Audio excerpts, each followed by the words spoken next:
Hey folks, it's Greg and Janet with Strange RV Tours. Today we're in Kilgore, Texas for a specific reason. Have you ever seen the movie Silkwood? Well, we're here to see the gravesite of the person that it was made about. Okay gang, we are in Danville Cemetery in Kilgore, Texas. And this is the Garden of Remembrance. Kind of sits right in the middle of the cemetery.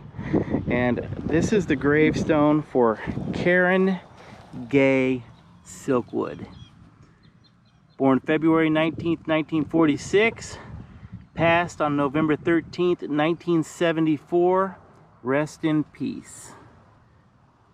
Now, if you've ever seen the movie Silkwood, starring Meryl Streep, Cher, and Kurt Russell, Cher won a Golden Globe Award for that role, and Meryl Streep and Cher were both nominated for Academy Awards.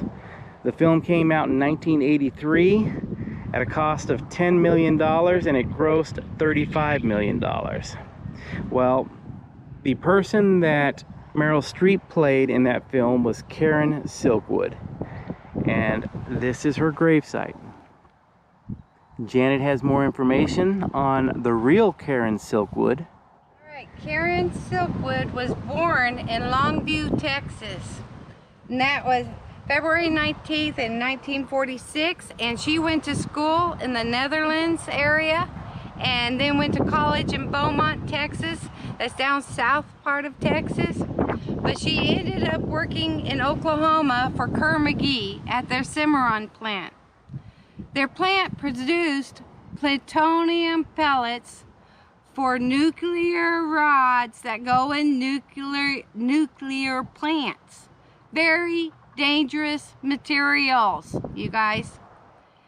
And what's awful is she got exposed, and her house got exposed. Her kids had to be moved in with their dad. It was she had 3 kids, and she had to send them away to their dad, with their dad, away from her, because she got exposed. There were leaks. There was paperwork problems. There were some issues with safety all over the place. And she found out some of the materials was missing. Plutonium material was missing. Can you imagine that just being out anywhere? Well, she ended up having to go to the Atomic Energy Commission in Washington and testify. Well, after all that, she agreed to meet with a New York Times journalist. She is big in the active in the union. She was very, very intelligent and knew that the things going on was going to kill people. Okay, and so she was scheduled to go meet with this journalist. Earlier she had met with some friends, and they saw her with this envelope, which they all assumed was some documents. All right, and she was supposed to be giving these documents to this journalist. Well, that didn't happen because she was in a car crash. All right, supposedly ran off the road and crashed the front of her car, and it killed her. Okay. Crashed into a culvert. Right, off the road. And the family, to this day, keeps saying that that's not what happened. Okay, there was damage to the back of the car. This was a front-end collision. And they swear nothing was wrong with the back of her car. Like they portrayed in the movie, she was run off the road. That's what their people are saying happened. But the evidence, they're saying, no. It was a head-on, nose first. That was not what it looked like. And the documents were missing, you guys. So what's up with that? So this is a conspiracy, And Kerr McGee is now closed down out there. I know they were a huge company. They had a lot of influence. But Karen lost her life trying to save others. And this is where she lays. And I think it's just sad that big companies get away with this kind of stuff. And the death of people, I mean, what are we going to do? It's just terrible.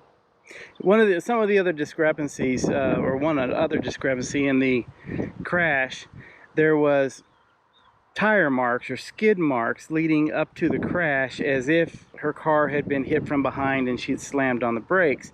Now, I guess you could also argue that maybe she tried slamming on her brakes to keep from hitting the culvert when she was sliding off the road. A few other things. There was, I believe it was Quaaludes that were found in her system during the autopsy. But then again, I don't know if she was known to be a drug user or not. Probably not, working for a nuclear facility. You think they'd test that, but that was years before companies were testing.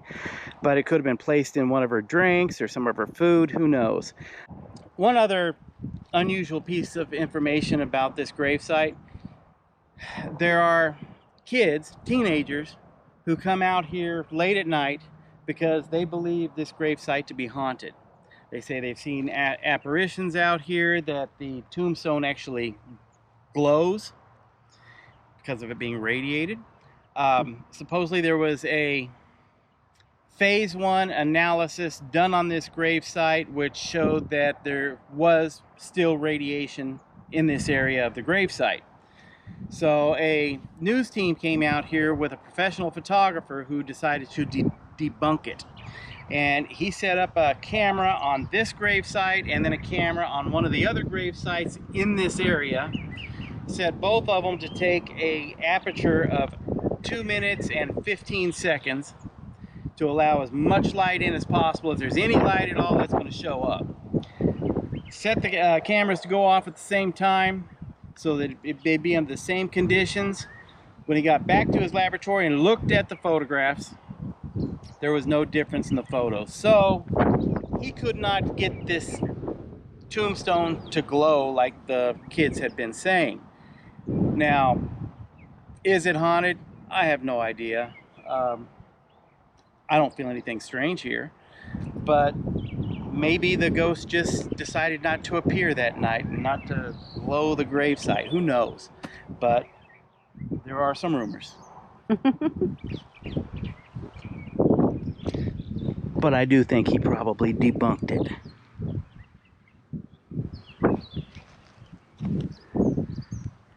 Give you one last look here at Karen's gravesite. Rest in peace, Karen.